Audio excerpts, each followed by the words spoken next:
Let's continue now to apply the filtering to different type of signals. In system, as you already know, we have differential or common mode signals. And differential signals are usually wanted signals. They are transferring power, let's say in terms of power supply, or they are transferring information in case of communication lines. So differential signals are usually the one that we want. So filtering of differential signals would mean filtering only the part which is the noisy part. Now, the common mode signals are almost always unwanted signals. We don't want them to be at all. So we filter them totally. And let me now show you an example. So a differential signal would be then represented as a voltage source of some kind. And let me make it UD with a source. And that signal is then going to load. That load is a victim. So we have an impedance of a victim, we have impedance of the source, we can make it aggressor. But actually this differential voltage is a sum of two signals. So we have the differential signal, which is a wanted signal, plus some noise. And that noise is the one we want to filter. And what we can put a differential filter of some kind. It could be dependent. It's dependent on the source and the victim impedances, of course. So usually we put some coils, we put some capacitors, like that. It depends, as I shown before, the topology. So that's a differential filter. And the noise source is then reflected back to the source. Now, for the common mode signals, we usually have a wanted.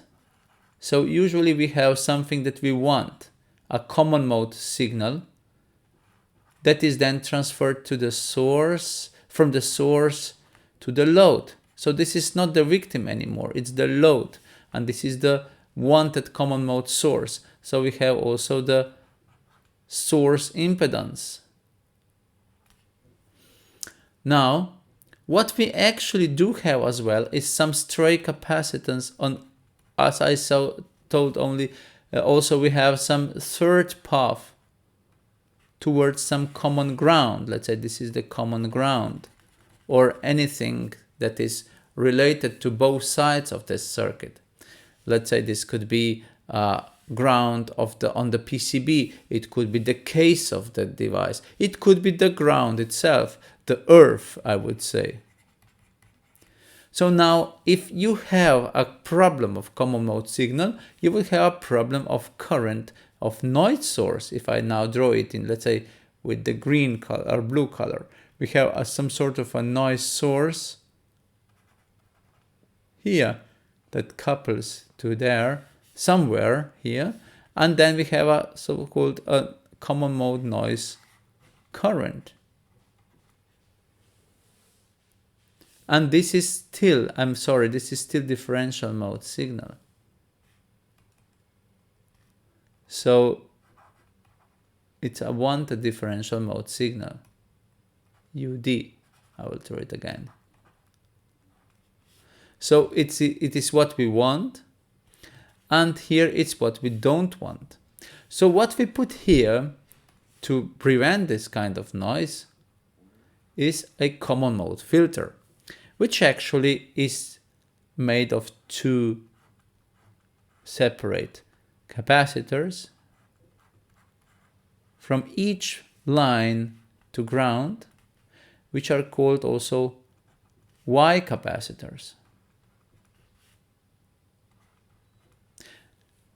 Then we put a common mode choke. So two coils, and they are oriented in the same direction, and they are on a common core. That's what we use usually here. So by that, all the common mode is transferred noise back to the source at the source side, and these two are defining the impedance for common mode signal. Now let me go a little bit into detail here, because I think it's important. And let's go here. We have a common mode coil.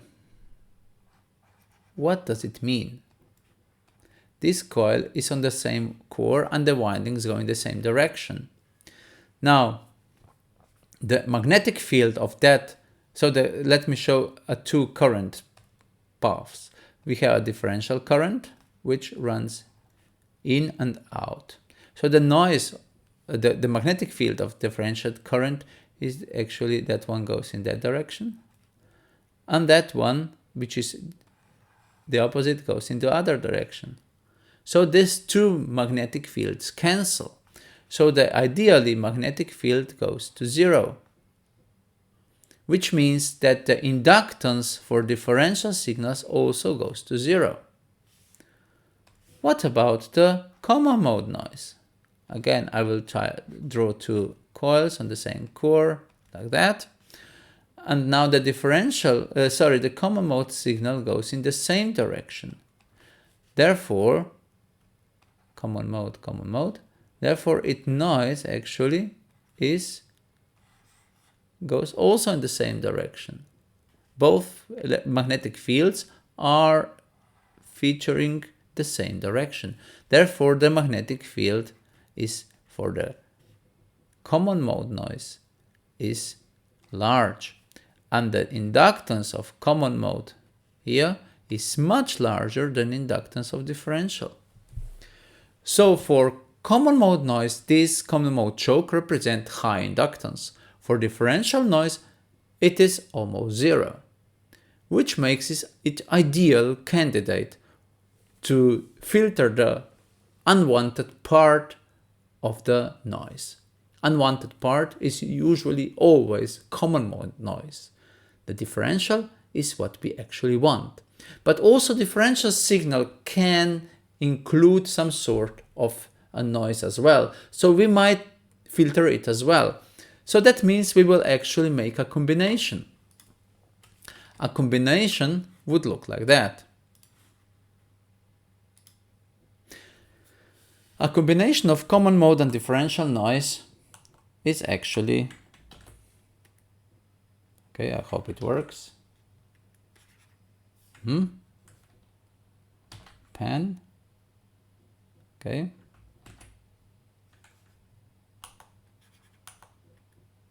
Okay, it's here. So we have a combination of, so maybe first of all, what is shown in this picture?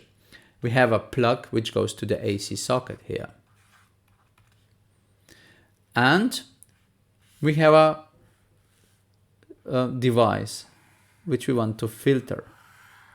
So this is the device which has some very nasty switch mode power supply. That switch mode power supply takes current from the power lines. So it's a current source with a lot of switching noise. So what first we have to do? We have to make a really good differential filtering first. So we put a capacitor, because we have a current source here, which is represented by this, representing this noise of the power supply, and we put a capacitor. Therefore, we are filtering the differential noise here already. Then, in order to, if this voltage on the capacitor still contains some noise, we can then use differential coils here to keep it on that side, as I shown before. Then we have the Y capacitors. These Y capacitors are filters for common mode noise, because somewhere here we have a ground and there is some noise coupling to this ground here through these mutual capacitances through the air. These are stray capacitances. So we have this ground is ground, as I shown, ground symbol. So this is also the ground here. So we are keeping the common mode noise down, pressing it down with these two Y capacitors. And then we continue with the common mode noise choke. And finally we finish with the X capacitor again. So that one, these two coils and that one represent a pi filter. And the Y capacitors and common mode noise choke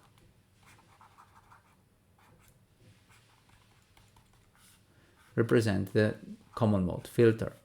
So we have two X capacitors, and let's say here I will also draw a L differential. This is L common mode, and these are two Y capacitors. The letters X and Y will be explained a little bit later on the next slide. So this is how we can combine differential and common mode noise filters together in a single filtering topology. We start with capacitor, just again to clarify. We start with capacitor for differential noise because our switching power supply can be treated as a high impedance circuit because it represents a current source. Continued with the coils because on the other side we have a very low impedance AC 50 Hertz mains power source, very low impedance. So here the impedance of the source is very low. Here the impedance, this is the aggressor now on that side, is very large. This is the victim actually, which would be a little bit strange, but yeah, our network is now the victim, mains network, and the switch mode power supply is the aggressor. And now we are starting with capacitor, coils, and so on. Now for the common mode noise, we start with the Y capacitors. Why do we start with them? Because the noise is generated by this mutual capacitance towards the ground. And this capacitance is very, very low. It is in range of pico or femtofarads. Therefore, this noise source has a very low capacitance in series, so it represents a large impedance source as well. Therefore, we put Y capacitors the first, and then the common mode noise choke. The last question you might have is, why do we put the X capacitor the last? Why don't we put it here, just after the coils, like here would be? Why do we put a common mode filter here in between? Well, the reason for that is that this common mode noise choke also has some differential inductance as well. So these two inductances, which I show on this top side here, these two inductances do not cancel completely for differential noise. And there is some leftover for differential noise as well. So that means that putting this capacitor last would also include the inductances of this common mode noise choke as well. So maybe just one thing more. Why do we actually use the differential coils at all? Why don't we just use the common mode noise coil and use its leftover of differential part for the filtering? Why do we add additional differential coils? Maybe in some cases we don't, depends. But why would we? The thing is that for common mode noise chokes, the differential part is not well defined. It can differ from case to case, from production line to production line. And actually, these differential impedances of common mode noise coils are the side effect. They are not their main properties. So, using side effects for your main filtering is not a good idea because they can change with another batch, another production line. They would be different. and you cannot control them. They are not guaranteed. Therefore, you cannot rely on those. And relying on something that can change, it's a very bad idea. You have to rely on something that is reliable. And the reliable part would be the one which is the main property, not the side effect. And that's the reason why we do not use or rely on the differential parameters on the common mode noise chokes. About X and Y capacitors. X capacitors are usually put between the power and the neutral line if we want to filter the mains power supply. The Y capacitors are put towards the ground, towards the case. Now both capacitors should not burn if they fail, but Y capacitor also should not fail in short circuit, because if they do fail in short circuit, you would get maybe high voltage at the case of your device, in the case of your product. Let's say if you touch the washing machine, it might kill you if the Y capacitor is broken in short circuit. Now, of course, the fit switch, the differential switch in your housing installation might work, but it might not work at all also. So there is a chance that it doesn't work. So Y capacitor should never fail in short circuit. And they have different than reliability requirements. And that's important. So that's why they are also marked for that purpose. And Y capacitors are usually the capacitors you use to connect some dangerous part of your circuit to the part which you can touch with your, and get in contact. If X capacitor fails in short circuit, the fuse will be blown. If the Y, it won't. If not, maybe it could also, but it will blown when you touch it. And that's the problem, because fuses are rated to the working currents of the devices. So, I don't know, 10 amps, for example. 10 amp can kill you immediately. 50 milliamps is the limit which kills a person. So, therefore, it's important that Y capacitor should not fail in short circuit.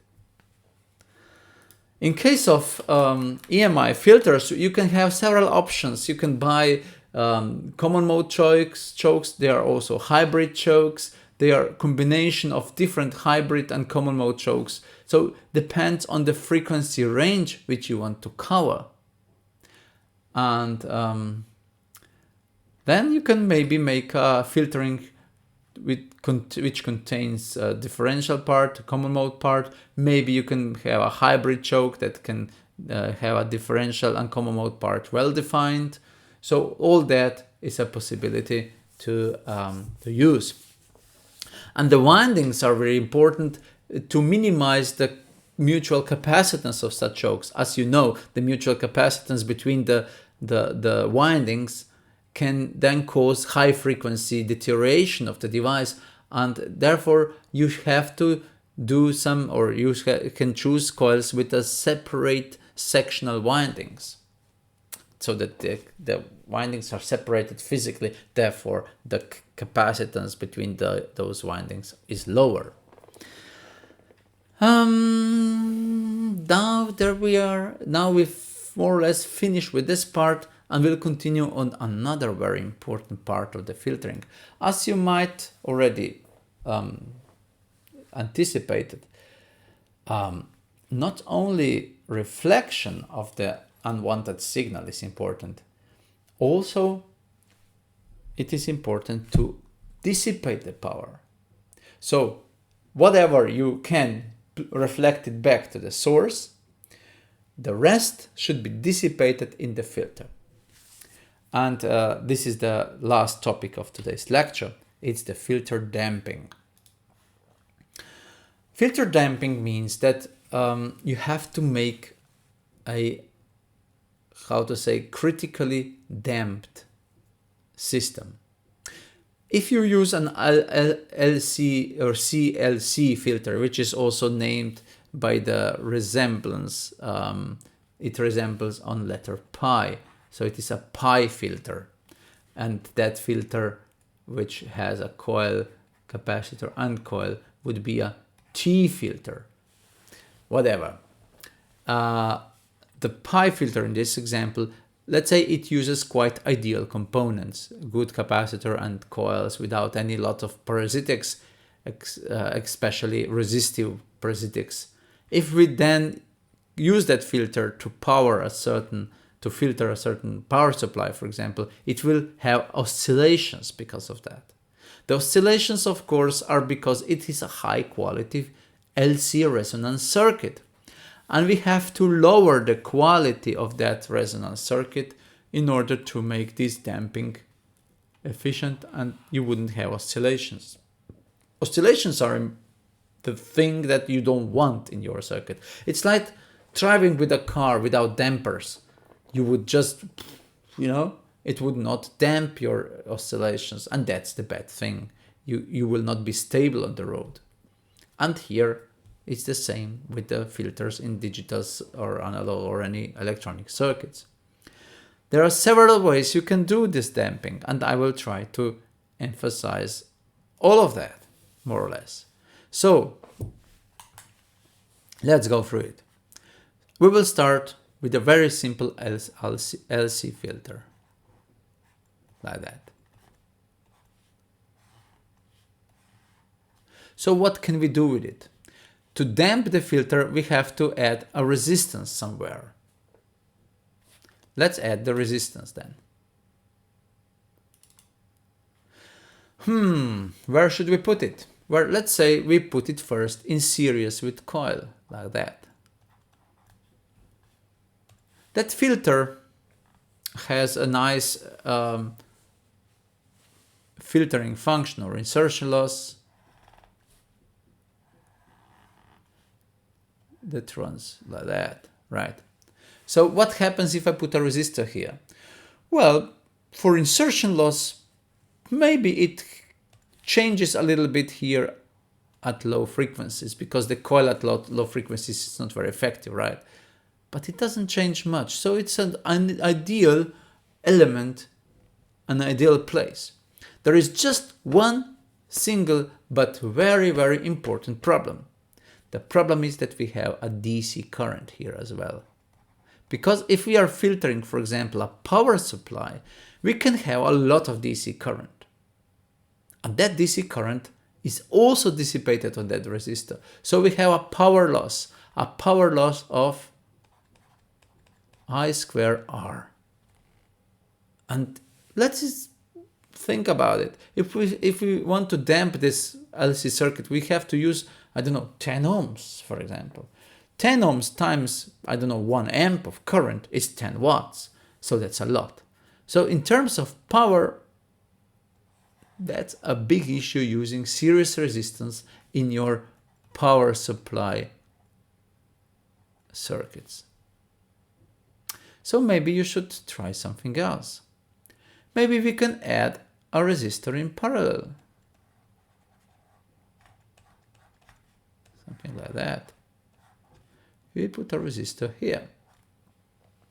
Now the problem is that the coil, if we put impedance of coil, this is insertion loss, impedance of coil. The impedance of coil at very low frequencies would be resistance, right? Or let's say in that other way, let me do it another way. Let's draw just the impedance of coil itself. The impedance of ideal coil increases with frequency. So if this is omega, and this is the impedance in logarithmic scale. So omega L increases with frequency. What happens if you put resistor in parallel? Actually, it will limit the omega L with the resistance. Oh, come on. That's a bad thing, right? We don't want to limit the impedance of coil. At low frequencies the coil would prevail at high resistor. So it's a not idea, not a good idea. So that's not a good idea because of that. Okay, what can we do with the rest? Well, we can actually add a series resistance with the capacitor. That's also what we can do. Let me draw that option. So the impedance of capacitor is now the problem, right? The impedance of capacitor is very large at low frequency and then it drops with frequency, right? So we want what? We want very low impedance of capacitor in order to make the filter efficient. But the series resistor here, this part here, would then limit it here. Again, a problem. The high frequency, or here the high frequency attenuation insertion loss would be very limited. So, what can we do? Okay, there is another option. The fourth option is that we use a parallel resistor with the capacitor, like that. This. So what will happen now? Well, more or less, the insertion loss would be good. The same thing. Maybe at low frequencies, it would be even much better because the resistor would be in parallel with capacitor, so it will actually increase this part here. So the insertion loss would be increased, which is even better. But the problem is that this resistor again will dissipate power, because if we have this power supply voltage here, we will have a problem of power, which is then U squared over R. Sorry, power, not resistor.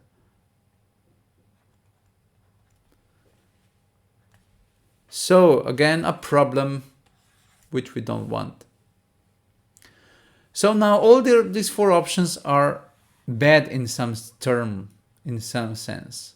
So let me try the final fifth option, which would be a good one.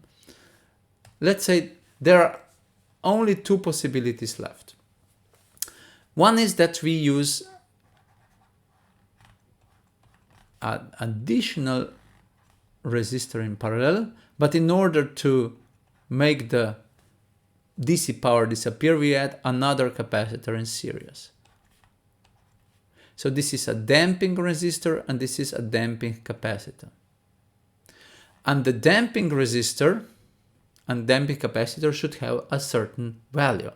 The damping capacitor should be large so that this LC still operates as intended, and this additional damping capacitor is much larger in order for this resistor to operate as a resistor at that frequency. So the damping capacitance should be at least 16 times this capacitance here. What about the damping resistor? If the damping resistor is very small, then it doesn't affect at all. If the damping resistor is very large, then again, it makes no difference. So we can have a damping resistor between one and between the other value. So between two values, which ones I will show. Another option, which is also possible, is that we use a coil with a certain resistor in series, but that resistor actually is very dependent on frequency. We want the DC resistance to be much lower than the AC resistance. Where can we get such a resistor? Well, actually, we can get such a coil that has this resistance inherent. This coil is called a ferrite bead. It's a special type of coil. The symbol is like that. And that coil is winded on a ferrite core. And that ferrite core is very, very bad one, very lossy. It has a lot of losses. It has two types of losses. It has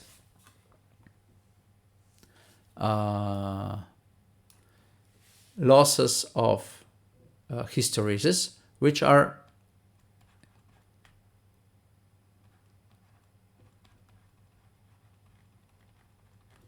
I think it's hysteresis, and these are increasing linearly with frequency.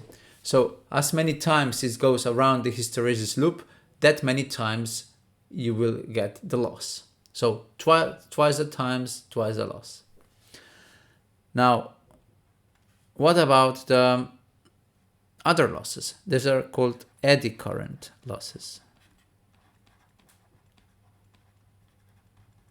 And these are related to frequency squared.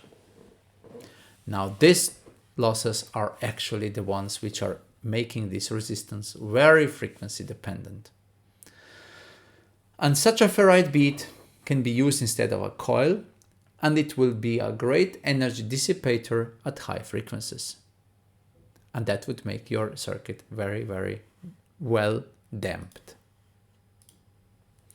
Okay, so these are the examples I just shown on this side, and the damping resistor calculation as well.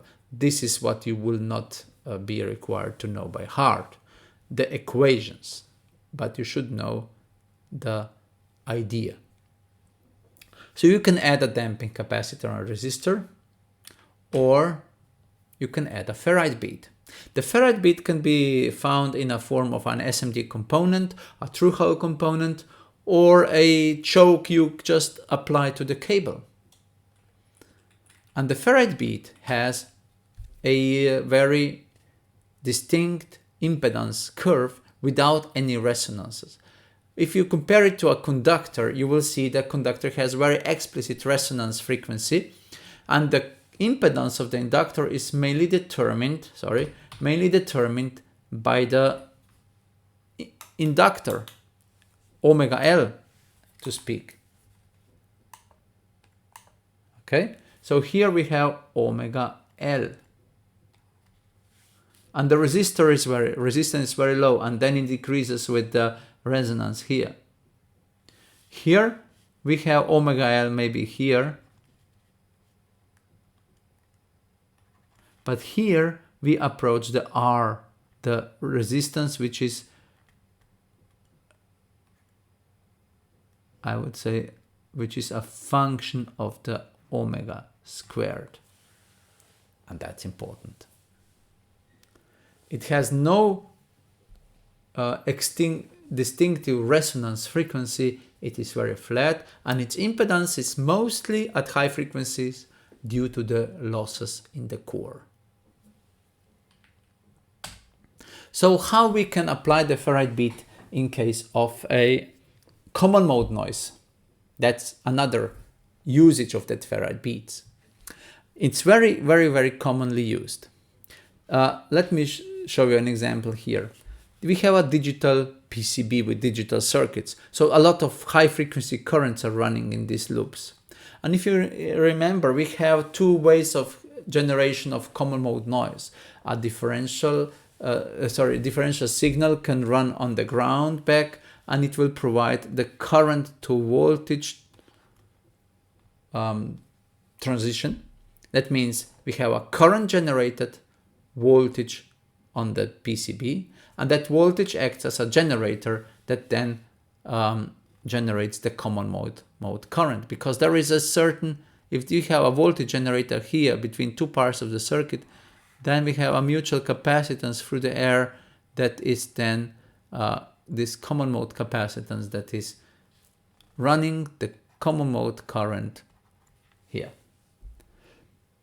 Now, all that common mode current, of course, is unwanted. But we also have wanted current, which is here. This current is differential current. And that current we should not interfere with, because it is the current that we want. It's the current that carries signals. So what we do, we put a common mode noise choke here. This common mode noise choke in terms of one single ferrite inductor with a ferrite core without a wires. The wires are actually going through that core. It's a ferrite bead material, a very lossy material that is inserted on the cable. And how does it work? In this core, the differential signals are having magnetic field that subtracts, and we have a common mode noise signal that goes in the same direction for it, which adds up.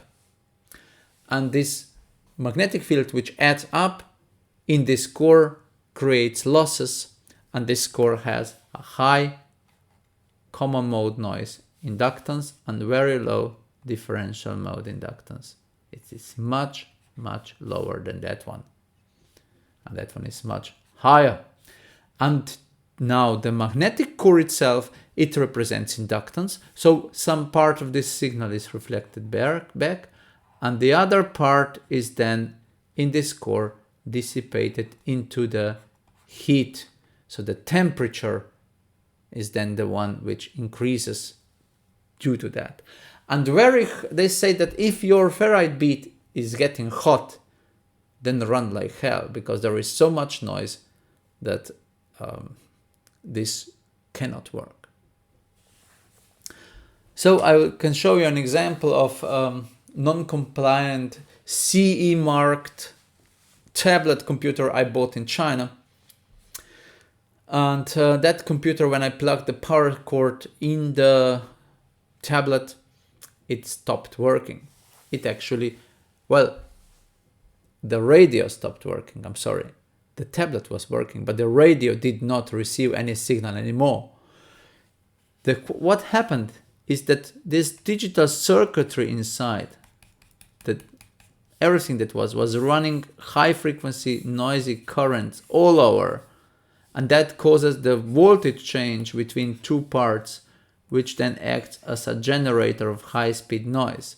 And that generator then caused the current from this cable, the common mode noise current, all the way down to the power supply. And adding a ferrite bead on the cable solved the problem, because then all the high frequency noise was stopped here. And you always put the ferrite bead as close as possible to the source of the noise, because then the antenna is as long as the part which still remains. So now the antenna is long like that, not all the way towards the power supply. The ferrite beads are made in a way that they have the smallest possible mutual capacitance, like the top part here. And still they have a lot of parasitics. Now, more or less, this is a simple example of a model of a ferrite bead, while this resistance here is a frequency dependent value. It's a function of frequency.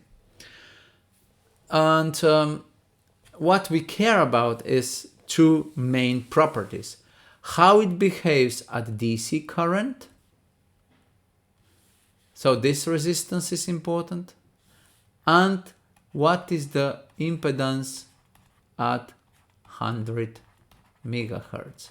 These are two main properties. So two main properties are, for different ferrite beads, are impedances at 100 megahertz and the DC resistance. And this DC resistance then later defines also the maximum current. And you can choose the ferrite bead according to these three parameters quite easily. Well, not exactly easy. Why? Because the impedance at 100 megahertz can be achieved at very different ways. The impedance at 100 megahertz can consist of only resistance, or maybe it has some reactance as well. So according to the frequency, you can have very, very different curves.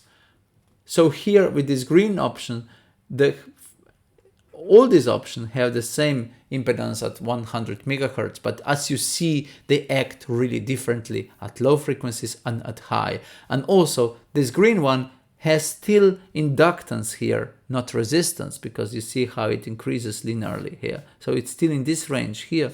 So that means that you cannot just take this value as granted, because there are other parameters that are important as well, such as the whole impedance curve and the part or the impedance which is then divided in the reactive and ohmic part. And according to your noise frequency, you can then choose what kind of ferrite bead material you will take, what would be the construction of it, which would then also mean at which frequency range the effective filtering can be achieved. You can use ferrite beads also to filter signals, not just power supplies. And with the ferrite beads, you can actually affect the signal waveforms in such a way that you decrease the rise times here instead of there. And these rise times then can decrease the frequency spectrum at high frequencies, which, as you may remember, is the one which is the most important to filter. And by ferrite beads, it is quite easy and I would say, effective way of filtering noise on signal lines as well. There is another example of filtering at different frequencies. For example, without filter on this signal, we have this spike here. If you use a ferrite bead that acts at 12 megahertz, you will still see there is some resonance here. This resonance is because it still doesn't have enough losses here. This signal has a frequency of this 500 nanoseconds, so it's around 100 nanoseconds. So it acts as it has around 10 megahertz or maybe more. So it is around here. So here you see, if it works at here at 10 megahertz, this filter, you will see that it is just the cross point. So the inductive part and the resistive part are similar, so it cannot dissipate as well. But that one, which at 10 megahertz, where the signal noise is present, this peak here, you will see that this one already is more or less only resistive, not inductive anymore, which would make this filtering much better. So this is an example of using a correct ferrite bead for the application. So you see the problem of noise which happens, you find its characteristic frequency, and you try to use the ferrite bead which at that frequency already has mostly resistive losses. And finally, let me conclude with a switch mode power supply, which you already did work on. And I would rather draw this picture from scratch because I think it is more convenient. So let's draw this circuit. And let's start with the basics of the switch mode power supplies. A switch mode power supply is a quite aggressive part of circuit, which generates a lot of noise. So usually it contains a coil of some kind. And this coil can be then also winded on a mutual core with a secondary part. So it's a kind of transformer. In some cases it's actual transformer, in some cases it's not. Then we have a diode to make a DC voltage. Okay, and that's the output voltage. And on the source side, we are having a switch which actually switches on and off the current through that coil, and then goes all back to the power supply, to the main power supply. The mains power supply. Now that switch switches on and off very quickly at high frequency. Now, by that, you are actually switching on and off the current through the coil, but since the coil cannot have an abrupt current change, it actually switches the current more like in that sense. It has a triangular current waveform, while at the output the current waveform has a triangle and abrupt off because we have a coil, a diode here. So it's something like that. Now, also here when the switches, it depends on the coil, it depends on the topology. Here maybe I did not draw it completely correctly. So also here would be the current, something like that. Yeah. Or similar. Let me think about it. Again, when the switch is on, the current, when the switch is on, the current increases, then it switches out completely. Yeah, it's like that. And here it's the vice versa. So it is going up and then going down, then 0 going up, going down, like that. But doesn't matter, more or less it contains high frequency spikes. Now what we do here, because of these high frequency spikes, we need a differential mode filtering first. So we put a capacitor, because this acts as a current source with a lot of spikes. So this has high impedance, that one has low impedance. And then we maybe continue with some inductor. Here we have also the rectifying circuit. That's what I should. So this is the DC rectified mains power supply. So we have a differential filtering. What about the common mode problem? Well, for the common mode, there are two problems here usually.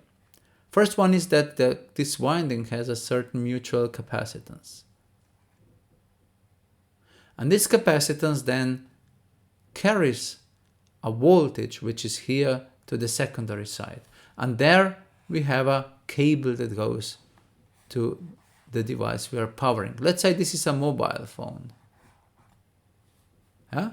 And we are powering the mobile phone with it. So it's a mobile phone charger. Now, here we have a large voltage spikes. Why?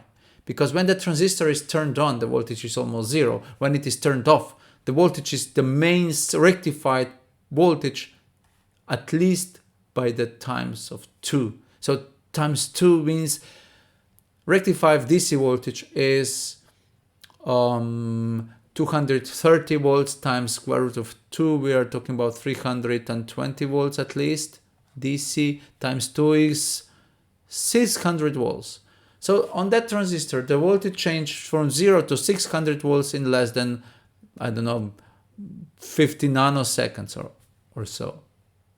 So we have 600 volts in 50 nanoseconds. So a large du over dt. And that is then transferred through this capacitance to this long cable that goes towards the phone. So what shall we do?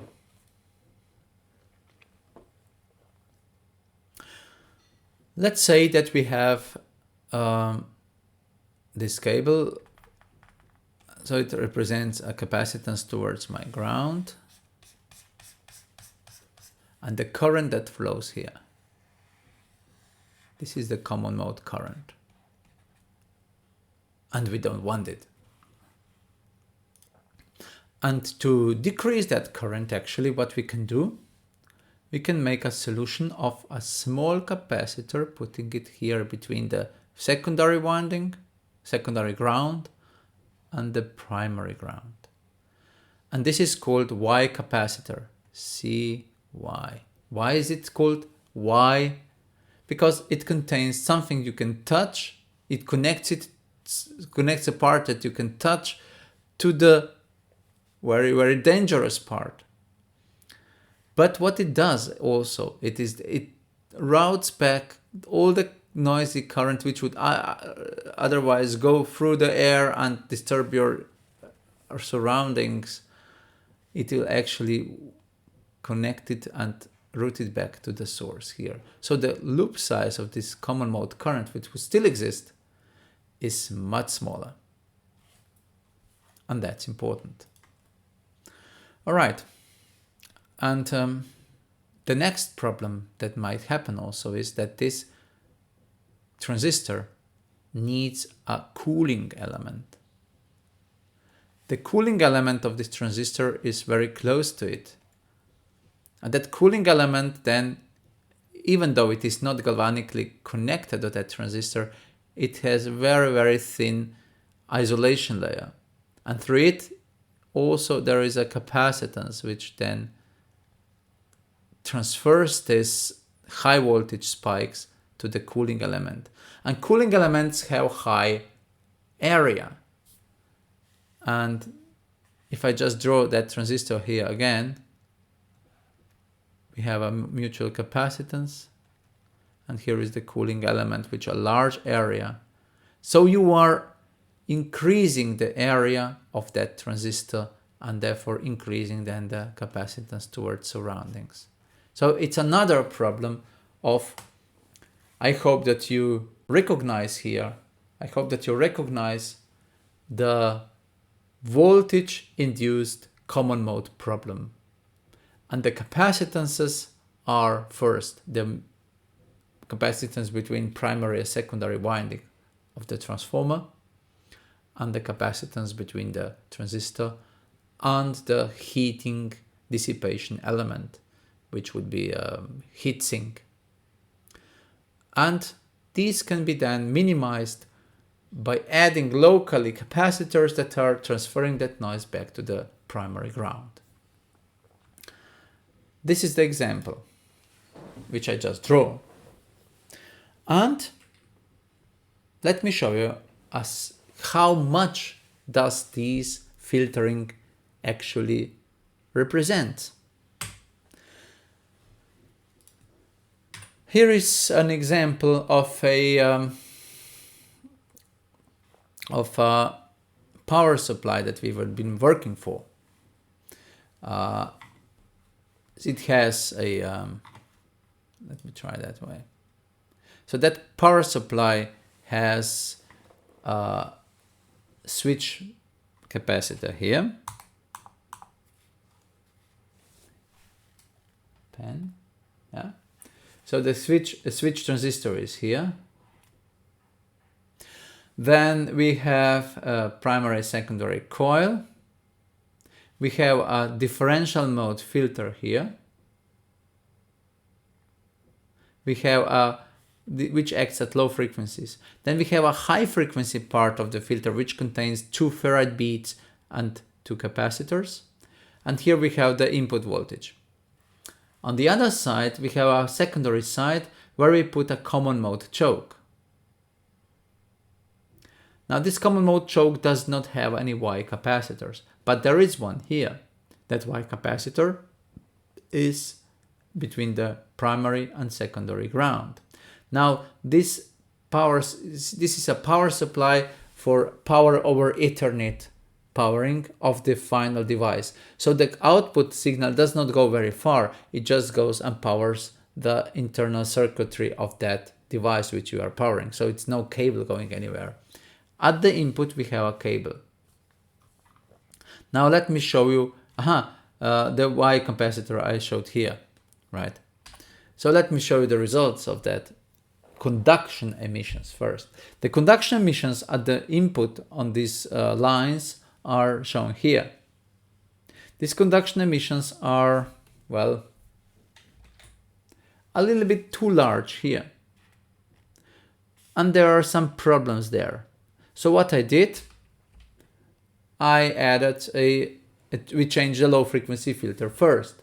So by adding a larger coil, we decreased the noise at the low frequencies, as you might see. If we then added, but it's still quite close here, so we added a larger capacitor. So we added another capacitor and we really decreased well the input noise at low frequencies.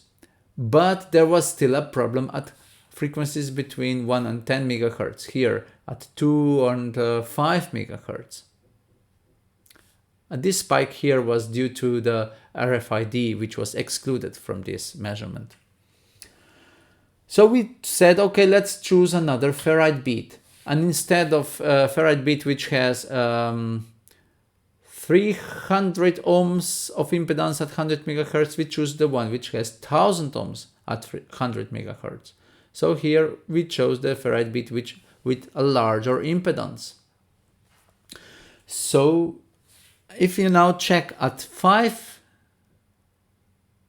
and at 2 megahertz, it still represents mostly inductive nature, not resistance, which means it cannot act as a dissipation element. It just reflects the energy back. So here at low frequency we have only XL. Okay, maybe I'll just draw that. So we have omega L part here. So what happened when I changed the ferrite bead? With ferrite bead 1 we had this situation. When I put another ferrite bead, what I got, it just shifted the resonance. It didn't help anything. It actually shifted one resonance to cover the other one, which means that it increased because of that, and it was even worse. That's what I want to show you, how important it is to understand this stuff, that you know exactly, okay, we are working on a range where there is no dissipation of energy. We are working in a range where the ferrite beads are still working as a nice coils, nice inductors. So we cannot filter with them efficiently just by changing their value of their inductance a little bit, which would change the resonance frequency, and it will not help at all. What about the Y capacitor? So this Y capacitor, which is between the primary and secondary ground, routes back the high frequency common mode currents. So by measuring now we are measuring the radiation emissions from 30 mega up to 3 giga here. We are actually quite okay, because here we show the peak and here we show the average values. But if we get this capacitor out, you see that we do not do quite well. The difference is quite big, around 10 dB. So the Y capacitor helps a lot, and it's very cheap. So it's a must solution in every single switch mode power supply. Without a Y capacitor, you have problems. With it, you are quite safe, as you can see here. Okay, so let me finish this with a nice set of things you should know after this lecture, and what will be also required from you to know at the end. So you should be able to calculate insertion loss of very simple filters, so coil or capacitor or resistor maybe, and select the most appropriate filter topologies, so whether it's a common or differential mode, or regarding the impedances of the system. You should know the filter damping techniques and their pros and cons. You should recognize the filter topologies. You should recognize what are X capacitor, Y capacitors, and why they are used and why they are placed at the position they are. And at the end, you should be able to choose the most appropriate ferrite bead for a certain filtering application according to the impedance curve that is given. And these are the list of list of literature.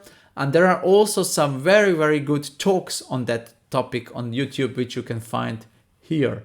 Laurent Völkel is an application engineer, very well recognized in world electronics. And these two lectures are in Slovene by my colleague Gregor Ergauer, who made a PhD on the EMC, and now he's the head of the EMC lab at Male Electrica, or Male Electric Drives in Nova Gorica, or in Šempeter, let's say. So that's it. What should I say at the end to conclude this talk? I must emphasize that the filtering application is a must in most of the circuits you will be working on. At least you will use filtering in some case, either on power supply or somewhere else. But surely you will use a lot of capacitors. That's what I'm sure already now. On every single digital circuit you will apply in, even analog circuits, because the capacitors are providing a stable power supply and are also filtering the large noise coming from these circuits. So using bypass capacitors, which are called, is the first filtering you will use.